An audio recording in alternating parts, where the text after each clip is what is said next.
உம்ரா, ஒரு கனவு, ஒரு கண்ணீர். அந்த இரவு அவர் தனியாக அமர்ந்திருந்தார். கையில் இருந்தது பழைய மொபைல். திரையில் காபாவின் வீடியோ ஓடிக்கொண்டிருந்தது. கண்களில் நீர்.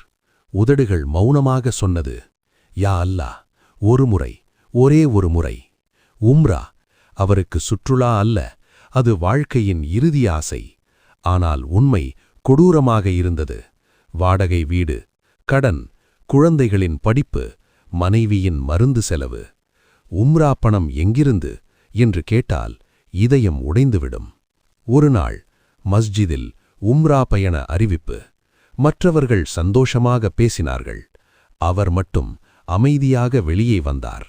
வாசலில் அமர்ந்து கண்ணீருடன் சொன்னார், யா அல்லாஹ், நீ அழைக்காவிட்டால் நான் எப்படி வர முடியும்? அந்த இரவு குழந்தைகள் தூங்கிய பிறகு கையை உயர்த்தி